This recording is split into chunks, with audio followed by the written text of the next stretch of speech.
Okay, so going back again to corporate securities and the distinction between bonds and shares is, again, I want to reiterate this, that the book points out a bond is a document evidencing debt owed by the corporation.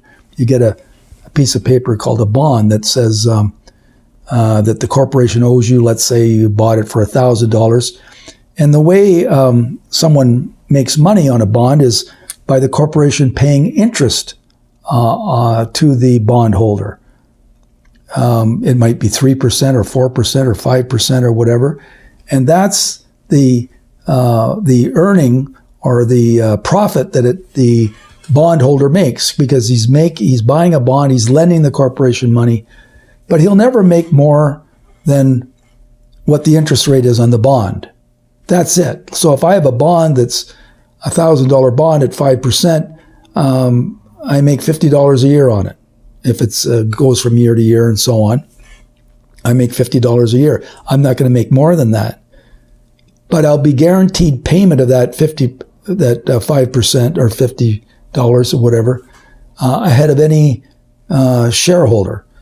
So people who want to invest in corporations and take less risk of losing their money will be the people who buy bonds of the corporation. Now, some bonds can be secured or unsecured. Secured means that they're sort of a super bond, if you want to put it that way, that they have a security on a certain asset of the corporation, which in the event that the corporation can't pay the bondholder, those bondholders can secure these assets and sell them in order to pay themselves what's owing.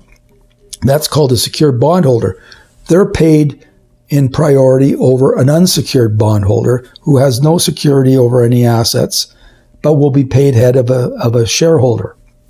So I want you to read about bonds there on page 604, and it tells you all the other aspects of bondholders, what they're, as to what the interest can be written off and so on and so forth, and for taxable purposes.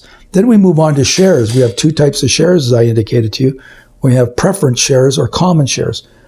Preference shares are shares that hold a preference over common shareholders. Usually the preference might be as to the payment of a dividend on the shares and a priority on a liquidation of the corporation. What do I mean by that? The way that corporations can return profits to shareholders, just like corporations return profit to bondholders, they pay interest, but in shares, the directors can declare, if they've made a profit, can declare dividends. That's the sum of money on each share that the shareholder gets if there's a profit made. And the directors don't have to do that all the time, but if they do, some preference shareholders might say, we want to have a share, we want to buy a share that gets paid a dividend ahead of the common shareholder. Or we also want to be paid ahead of the common shareholder if the corporation's liquidated or wound up. So if you look at that checklist again on page 606, you see that in the order of payment of these security holders, number 3 is preferred shareholders. They're paid over common shareholders. So they have this preference. So they have less risk of losing their money than a common shareholder. Because let's assume that we have this amount of money available after a corporation is wound up or liquidated or whatever. If there's only enough to pay the secured creditors, then the unsecured creditors and the preferred shareholders, there's nothing left for the common shareholders. There's nothing to pay them.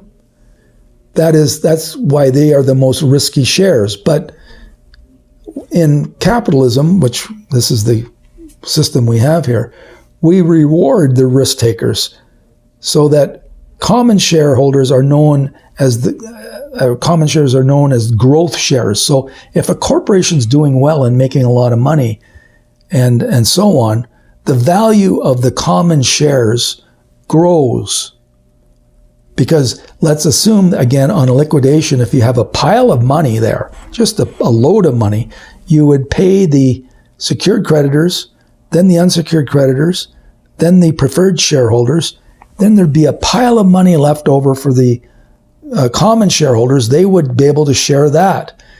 So that's called the growth shares. So if the corporation's growing, when we allot value to the common shares, if a corporation is doing well, that doesn't increase the value of their bonds at all, or their secured bonds, or their unsecured bonds, or even their preference shares. Maybe somewhat of the preference shares, but it would certainly increase the value of the common shareholders. So I want you to read through that and understand the differences there between bonds and shares on pages 604 and 605. But probably the one of the most important paragraphs there is at the bottom of page 604. The last sentence says, bonds provide a fixed and guaranteed return, provided the corporation remains solvent, in the form of regular interest payments and the right to be redeemed in full at the maturity date. That means that we lend money. A bond is for a fixed period of time. Let's say it's for 1 year. You lend the money for 1 year or 5 years or whatever. At the end of that time, the debt has to be repaid. So if I have a 1 year bond at 5%, and I buy that for $1,000 right now, at the end of 1 year, they got to pay me back the $1,000 I lent them and the 5%, which is $50 on the bond. Opposed, though, to top of page 609, common shares carry no guarantee that their holders will receive anything, either in the form of dividends or dissolution, but their holders participate in any growth of the corporation. That's very, very important to understand that, because you know what? In the stock market, when we buy and sell shares, let's say we bought 100 shares of Facebook today, those are always common shares. The common shares are the ones that grow in value. There's the ones that are, the great majority of them are traded on the stock exchange. They're the more risky ones. But if we have a level of risk, we have a level of growth also if the corporation grows so in value or does well and is making money.